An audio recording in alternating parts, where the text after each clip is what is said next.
그리스도 예수 안에 있는 자에게는 결코 정죄함이 없나니. 여기서 그러므로라고 하는 말은 로마서 1장에서부터 7장까지의 말씀을 다 받는 접속사입니다. 복습을 좀 해보자면 모든 인간은 구원받아야 할 죄인이다. 그러나 인간 스스로는 구원을 받지 못한다. 율법으로도 구원을 얻지 못한다. 오직 예수 그리스도를 믿는 믿음으로만 구원을 받는다 하는 것이죠. 이것이 로마서 1장부터 7장까지의 핵심 내용인데 결국은 이것이 복음이라고 하는 사실을 우리는 알아야 합니다. 그래서 바울 사도는 이 복음을 로마서 중간중간에서 선포를 하고 있는 것을 보게 되는데 그 한 예로 한 두 가지만 든다면 먼저 로마서 3장 24절입니다. 그리스도 예수 안에 있는 속량으로 말미암아 하나님의 은혜로 값없이 의롭다 하심을 얻은다 되었느니라. 또 로마서 5장 1절 말씀을 보게 되면 그러므로 우리가 믿음으로 의롭다 하심을 받았으니 우리 주 예수 그리스도를 말미암아 하나님과 화평을 누리자. 이렇게 바울 사도는 복음을 선언하면서 그 복음이신 예수 그리스도로 인해서 자신의 인생의 절망과 갈등을 해결할 수 있었다고 너무너무 기뻐하는 것이죠. 그래서 7장 마지막 절에 그 기쁨을 하나님께 가슴 벅찬 감사를 드렸습니다. 그리고 나서 8장 1절에 와서 그러므로 하면서 이제 그리스도 예수 안에 있는 자에게는 결코 정죄함이 없다 이렇게 선언하는 것입니다. 그 다음에 나오는 이제라고 하는 말은 율법 아래 있을 때가 아니고 이제 구원받은 때를 말합니다. 율법에 속하지 않고 이제 은혜 속에서 은혜를 따라 사는 삶을 말하는 것입니다. 이제는 은혜가 나타나고 은혜가 은혜되는 시간이므로 결코 정죄함이 없다 하는 것입니다. 정죄함이 없다고 하는 말은 흔히 말해서 무죄 선언을 얘기하는 것입니다. 이제 그리스도 안에 있는 자에게는 결코 무죄가 선포되었으니 죄가 없다. 이것이 로마서 8장 1절의 뜻입니다. 그렇다면 정죄함을 받지 않는다면 더 이상 우리는 죄를 짓지 않느냐 하는 것이죠. 더 이상 죄를 짓지 않는다고 하면 우리가 얼마나 좋겠습니까? 그러나 그렇지 않다 하는 것이죠. 우리는 죄 없다 함을 인정받아도 여전히 죄를 짓는 경험을 하면서 살아갑니다. 그러니 죄를 지으니 정죄받지 않는 것이 바로 은혜가 된다 하는 것이죠. 로마서 7장 25절에 보게 되면 바울 사도는 내 자신이 마음으로는 하나님의 법을 육신으로는 죄의 법을 섬기노라 했습니다. 여전히 죄의 역사가 우리에게 있다는 것이죠. 이것이 우리의 현 주소다 하는 것을 우리는 분명히 알 필요가 있습니다. 마음의 죄로 인한 갈등과 싸움이 일어나고 내적인 고통이 불신자보다 더한 것이 사실입니다. 그러나 분명한 것은 정죄를 받지 않는다는 것입니다. 죄가 없다고 하는 말이 아닙니다. 여전히 죄가 있습니다. 여전히 죄 속에 방황하면서 살아갑니다. 아직도 여전히 교회보다는 세상이 좋고 아직도 여전히 주는 것보다 받는 것을 좋아하고 기도하는 것보다 늘 놀기를 좋아하는 것이 우리 속에 있다 하는 것이죠. 미움도 있고 시기도 있는 것입니다. 그래도 정죄를 받지 않는다는 말씀입니다. 왜 우리가 정죄를 받지 않을까? 어떻게 정죄를 받지 않을 수가 있을까? 어떻게 그것이 가능할까? 첫 번째로 우리는 예수 안에 있기 때문입니다. 우리가 죄를 떠나 살 수가 있을까? 우리가 죄를 떠나서 살 수가 없습니다. 생각으로도 죄를 짓고 말로도 행동으로도 우리는 어떻게 보면 죄 속에 산다고 해도 틀린 말이 아닐 것입니다. 어쩌면 오늘 아침에도 티격태격 싸우다가 오신 분이 있는지 모르겠습니다. 그러나 정말 우리가 그리스도인이라면 정죄를 받지 않는다 하는 것이죠. 하나님께서 분명히 말씀을 하셨습니다. 그런데 문제는 마귀가 우리를 끊임없이 정죄한다 하는 사실입니다. 그러고도 네가 하나님의 자녀라고 할 수 있느냐? 포기를 해라. 그냥 되는 대로 흘러가는 대로 살아라. 넌 이미 틀렸다. 이런 식으로 조롱을 하고 고소한다 하는 것이죠. 또한 우리 양심도 네 주제를 알아야지 하는 그렇게 한몫을 한다 하는 것이죠. 그러나 하나님께서는 분명히 말씀하셨습니다. 그리스도 예수 안에 있는 사람에게는 결코 정죄함이 없느니라 말씀을 하셨습니다. 우리가 잘 아는 누가복음 15장에 보게 되면 아버지의 유산을 미리 챙겨가지고 가출했던 둘째 아들, 그런데 그 둘째 아들이 돌아올 수 있었던 그 근거는 바로 거기에 있었다 하는 것이죠. 아버지께서는 나를 받아주신다. 내가 타락했고 내가 방탕했고 내 꼴이 지금 말이 아니지만 내가 아버지의 마음을 아프게 하고 실망시킨 것이 사실이지만 그럼에도 아버지는 나를 다시 받아주고 용서해 주신다 하는 믿음이 있었다 하는 사실이죠. 우리가 아는 대로 탕자의 삶은 어떻습니까? 돼지 먹이인 쥐염 열매를 먹어야 하는 그런 처참한 지경에까지 이르렀습니다. 그러나 탕자에게는 부를 수 있는 아버지, 돌아갈 수 있는 아버지가 있었습니다. 탕자가 돌아왔을 때 아버지는 어때요? 탕자로 받아들인 것이 아니라 탕자가 돌아왔을 때 아버지는 아들로 받아들였다 하는 것이죠. 아들로 받아들였다 하는 사실은 뭡니까? 죄가 없다 이렇게 인정을 하셨다 하는 것이죠. 혹시 우리가 죄를 해결하지 못하고 고민한다면, 죄 문제를 풀지 못해서 시달리면서 답답해한다면, 이게 아닌데 이래서는 안 되는데 더 이상 가면 안 되고 여기서 멈춰야 하는데 어찌할 바를 몰라 고통스러워 하신다면 해결을 하고 풀고 멈출 수 있는 유일한 길이 있습니다. 이사야서 1장 18절에서 말씀을 하고 있습니다. 여호와께서 말씀하시되 오라 우리가 서로 변론하자.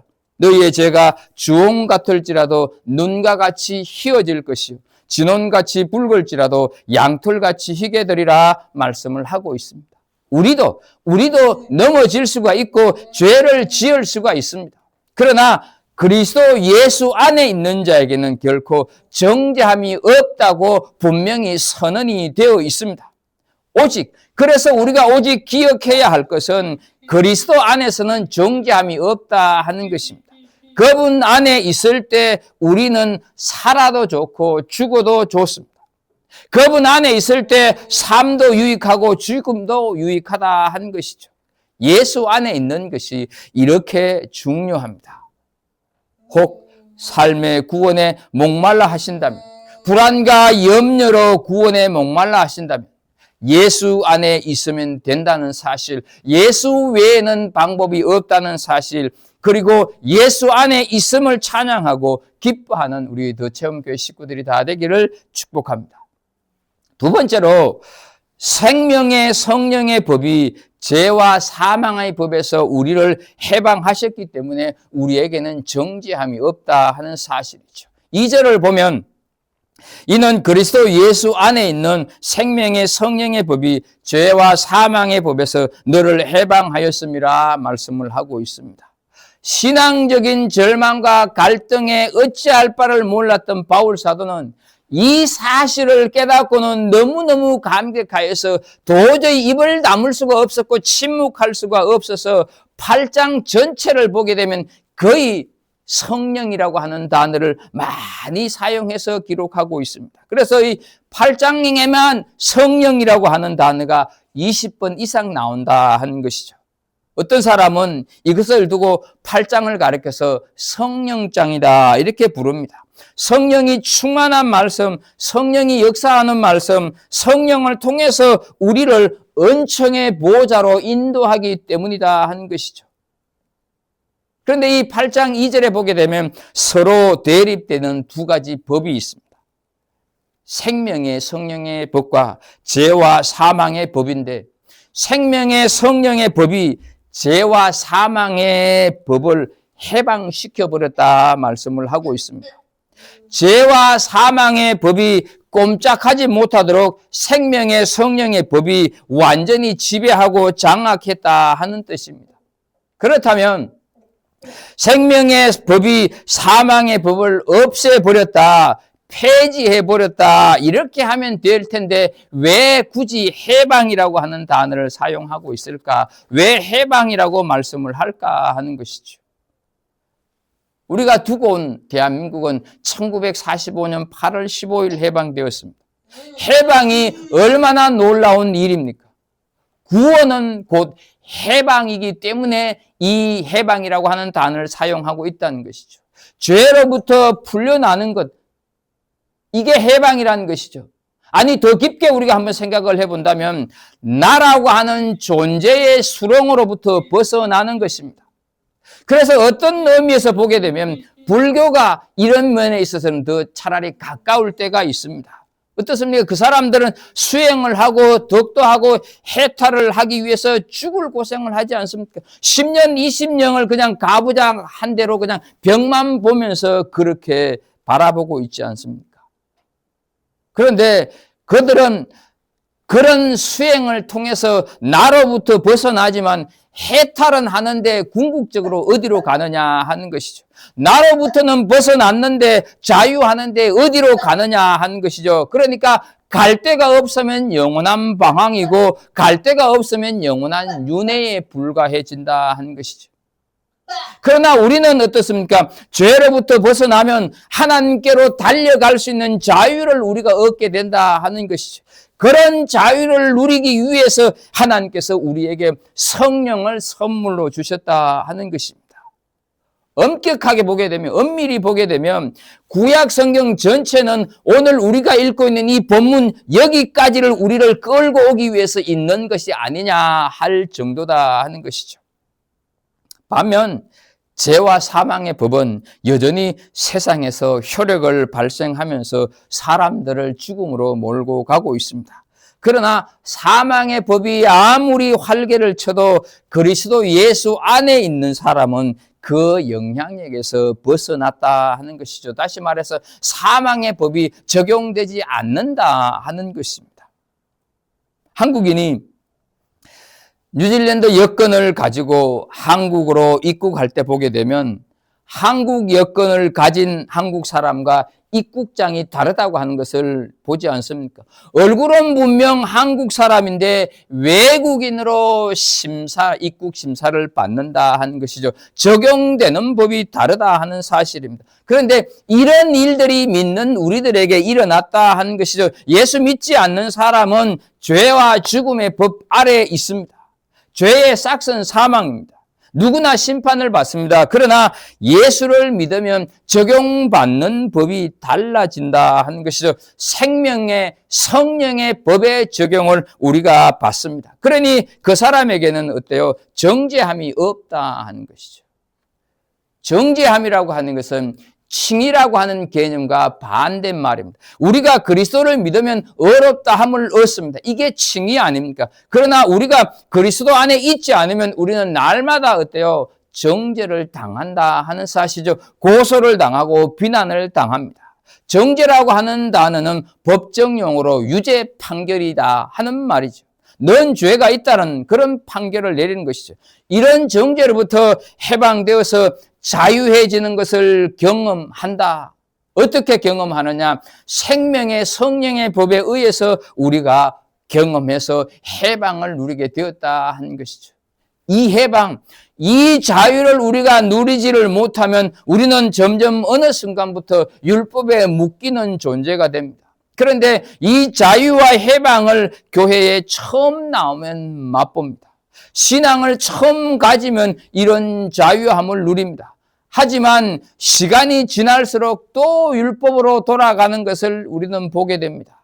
이렇게 시간이 지나면서 율법으로 돌아가는 현상은 그래도 내가 구원받는데 뭐 한 일이 있지 않나 하는 이런 이상한 자기 공로에 빠지면서부터 시작된다 하는 거죠. 내가 수십 년 예수를 믿었는데 내가 얼마나 헌신을 했는데 내가 헌금도 남들만큼 했는데 이런 생각이 들면서부터 어때요?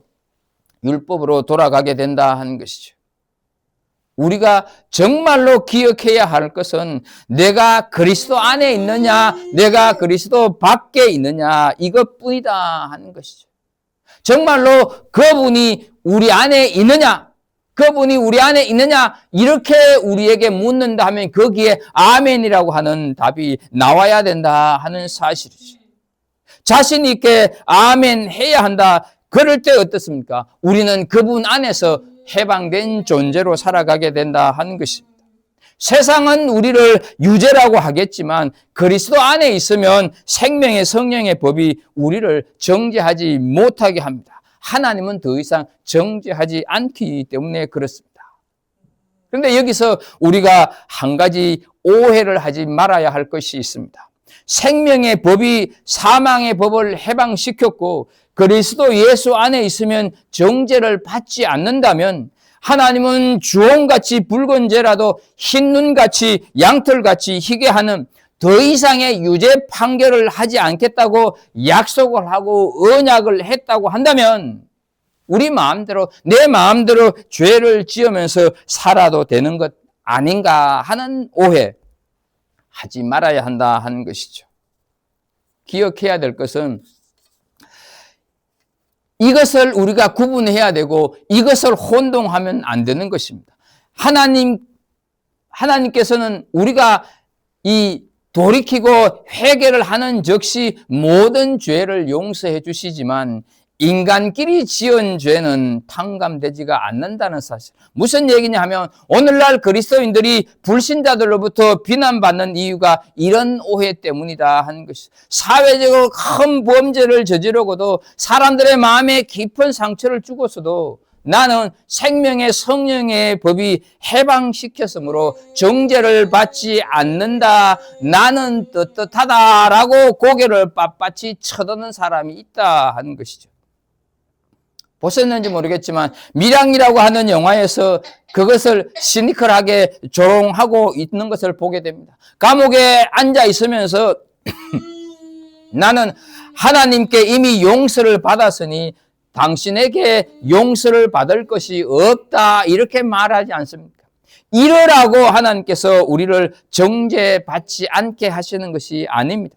그런 모습을 보게 되면 그가 정말 정죄함을 받지 않는 은혜를 받은 사람인지 의심이 갈 때가 많이 있습니다. 구원을 모르는 사람입니다.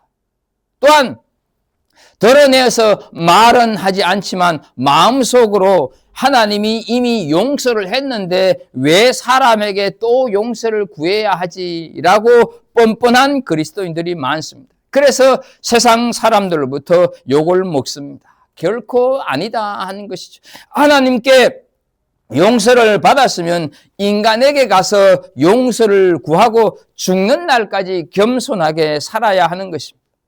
하나님께서 그리스도 예수 안에 있는 자를 정죄하시지는 않지만 죄를 용납하신 것도 아니다 하는 것이죠. 예수 그리스도 안에 있는 우리를 하나님께서는 징계하신다고 분명히 하셨습니다.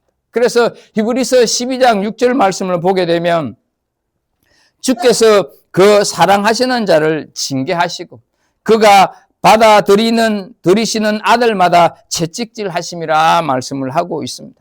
정죄함이 없다고 죄 가운데 있으면 안 된다 하는 것이죠. 정죄함이 없다고 죄를 가볍게 여기는 것은 성령의 인도를 따라 사는 정죄받지 않는 은혜를 교리로만 이해를 했기 때문입니다.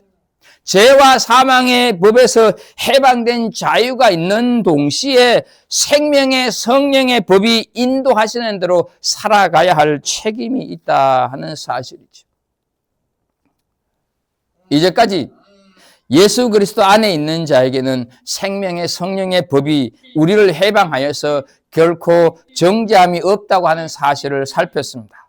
그러면 성령께서는 무엇에 근거하여서 우리를 해방하셨는가 하는 것이죠. 하나님은 공의의 하나님이라서 분명코 죄는 심판을 하시는데 그런 하나님이신데 어떻게 우리에게 죄가 없다고 하는 사실을 선언하실 수 있느냐 하는 것이죠. 그것은 바로 하나님은 아들을 인간의 모양으로 이 땅에 보내셔서 속죄물이 되게 하셨기 때문입니다.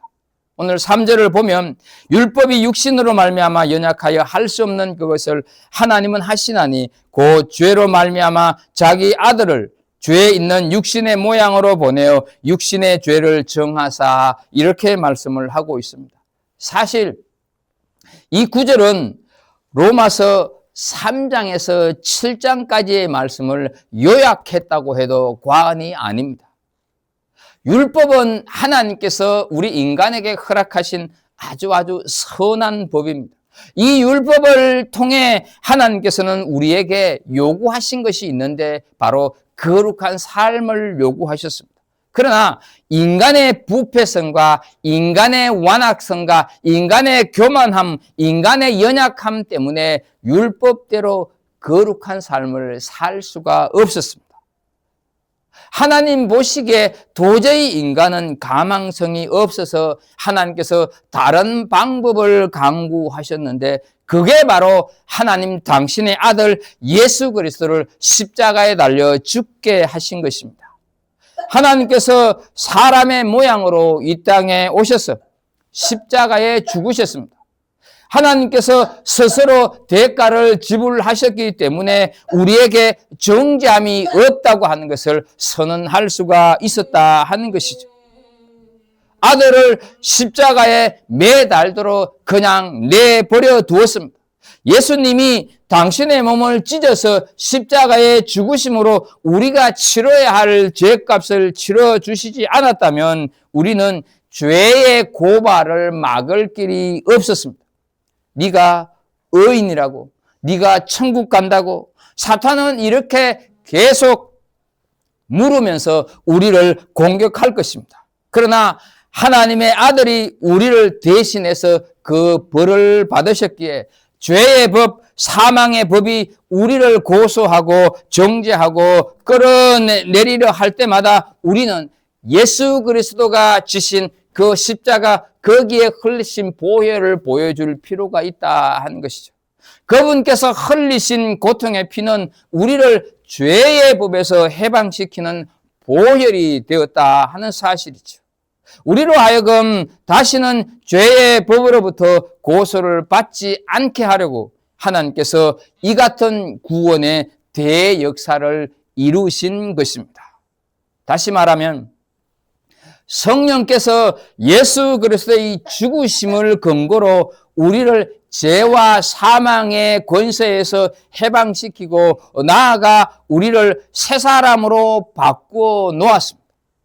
성령께서는 예수님께서 우리를 위해서 해 놓으신 일을 우리의 것이 되게 하셨다 하는 것이죠. 예수님께서 왜 죽으셨습니까? 우리를 죄와 사망의 법에서 해방시키기 위해서 죽으셨습니다.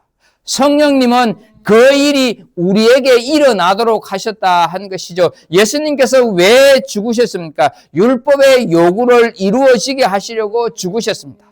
성령께서는 그 일이 우리에게 가능하도록 하셨다 하는 것이죠.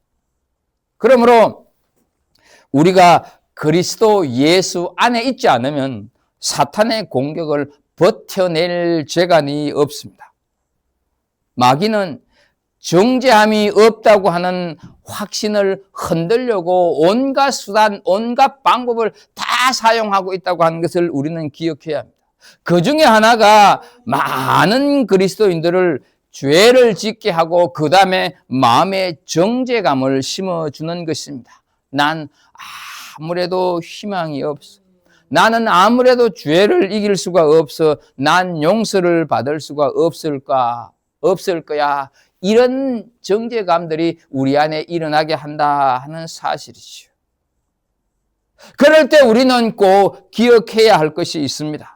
그리스도인도 죄를 지을 수는 있지만 즉시 그럴 때마다 예수 안으로 피하면 결코 정죄함을 받지 않는다 하는 사실이죠. 우리가 잘 부르는 찬양 가사 중에 십자가에 달려서 예수 고난 당하네, 나를 구원하실 리 예수밖에 없네. 이 찬송을 우리가 부르는데 죄를 숨기면 안 됩니다. 오직 하나님과 사람들 앞에서 정직하게 자신의 죄를 고백하면 되는 것입니다. 그때 우리는 어떻습니까? 깨끗함을 얻게 되고 그때 우리는 정죄감에서 해방되어진다 하는 사실이죠. 그래서 요한일서 1장 9절 보게 되면 만일 우리가 우리 죄를 자백하면 그는 미쁘시고 의로우사 우리 죄를 사하시고 우리를 모든 불의에서 깨끗하게 하실 것이요 말씀을 하고 있습니다. 그러나 마귀는 여기에서 멈추지 않습니다. 그러나 마귀는 이렇게 쉽게 물러나지 않습니다. 정죄감으로 안 되면요, 은혜를 변질시키는 작당을 한다 하는 것이죠. 어떻게? 야, 너는 그래도 특별하니까 그 정도는 누구나 짓는 죄야 라고 속삭입니다. 너 정도는 그런 죄를 한두 번 지어도 괜찮아, 이렇게 속삭인다 하는 것이죠. 이때 우리가 예수님을 또 십자가에 못 박을 수는 없지 않습니까? 그때 그러므로 이제 그리스도 예수 안에 있는 생명의 성령의 법이 죄와 사망의 법에서 해방시켰다, 이렇게 외칠 수 있는 담대함, 이렇게 외칠 수 있는 은혜가 우리 모두에게 있기를 축복합니다. 이제 그럼 왜 우리를 죄의 법에서 해방시켜서 정죄함이 없도록 하셨을까? 우리가 뭐 이뻐서. 그러나 그렇지 않습니다. 하나님께서는 우리에게 당부하고 우리에게 요구하는 것이 있습니다. 다른 것이 아니라 성령을 따라 거룩한 삶을 살도록 하기 위해서 우리를 생명의 성령의 법이 죄와 사망의 법에서 해방시켰다 하는 사실이죠. 정죄감이 없도록 했다 하는 사실이죠. 4절에서 그것을 말씀을 하고 있습니다. 4절을 현대인의 성경으로 보게 되면 그것은 육신을 따라 살지 않고 성령님을 따라 사는 우리에게 율법의 요구를 이루기 위한 것입니다 라고 말씀을 하고 있습니다. 율법의 요구를 이루기 위함이라고 하는 것은 곧 율법대로 사는 삶인 거룩을 말한다 하는 것이죠. 예수님께서 이 땅에 오신 가장 큰 이유는 우리에게 구원을 주시기 위함입니다. 그러나 그것이 전부가 아니라고 하는 사실을 기억해야 합니다. 우리에게 구원을 주시기 위해서 오신 것 당연하지만 또 하나 우리에게 요구하는 것이 있다면 율법을 온전케 하기 위해서 예수님께서 오셨다 하는 것이죠. 율법을 온전케 하는 삶은 율법을 지키는 삶이고 결국은 거룩을 말하는 것입니다.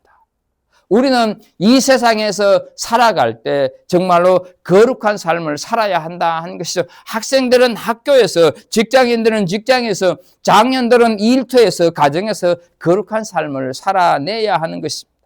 왜냐하면 세상이 썩어질 대로 썩어져 있는데 이 세상의 소망은 바로 교회밖에 없기 때문에 그렇습니다. 우리 그리스도인들이 세상에 남아있는 마지막 거루투기 소망이다 하는 것이죠.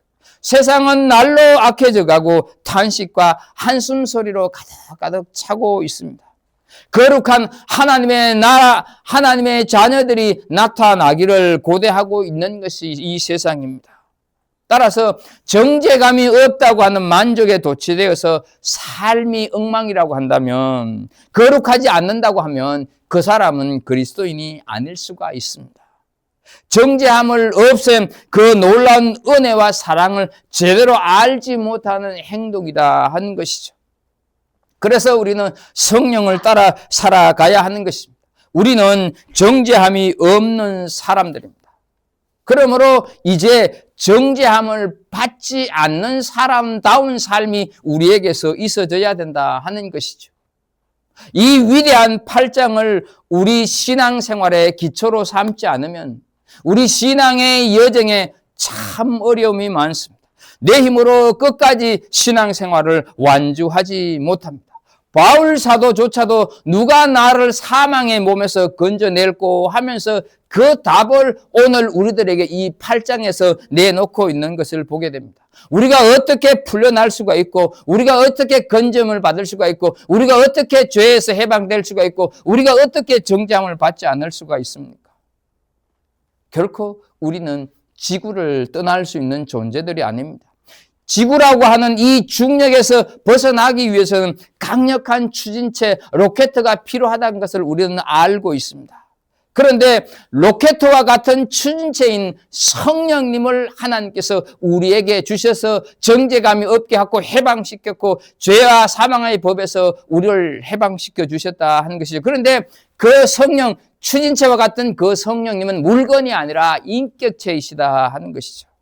그분의 힘으로 우리는 세상에서 비상하는 삶을 살 수가 있는 것입니다.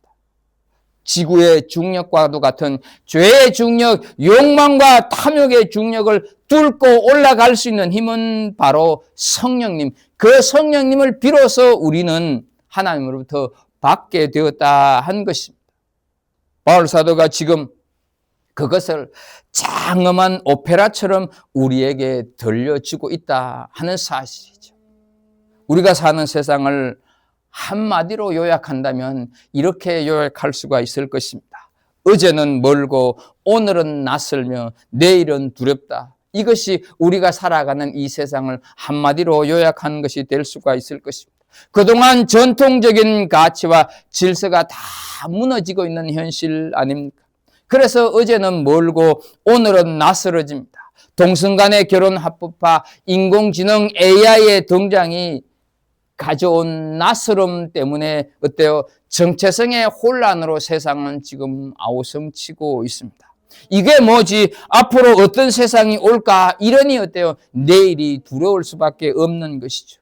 미래가 불확실하기 때문입니다. 세상은 하나님께서 말씀하시는 세상과 격차가 기하급수적으로 벌어지고 있습니다. 어제는 멀고 오늘은 낯설며 내일은 두려운 2026년 2월 22일을 살아가는 우리, 과연 우리가 어떻게 살아가야 할까? 하나님께서 우리에게 허락해 주신 강력한 추진체인 그 성령님의 법으로 우리가 이 현실을 이기면서 살아갈 수 있는 그런 복된 우리 더 체험교회 식구들이 되기를 예수 그리스도 이름으로 축복합니다. 기도하겠습니다. 하나님 아버지, 주신 말씀을 통하여서 우리에게 결코 정죄함이 없는, 우리는 연약하고 죄 가운데 있지만, 죄를 지을 때도 있지만, 그럼에도 불구하고 생명의 성령의 법이 그 죄의 사망의 법을 해방시켜버렸다고 하는 사실을 우리는 배우고 깨닫습니다. 아버지, 그렇게 은혜 받은 사람답게, 정죄함을 받지 않은 사람답게 이 세상 속에서 정말로 거룩을 실천하는, 거룩한 삶을 살아가는 우리 한 사람 한 사람 되게 하여 주옵소서. 어지럽고 혼란한 이 시대 속에서 정말로 성령의 법대로 살아갈 수 있는 힘을 우리에게 주셔서 그렇게 성령의 능력으로 살아갈 수 있는 우리 더 체험교회 식구들 다 되게 하여 주옵소서. 예수님의 이름으로 기도합니다. 아멘.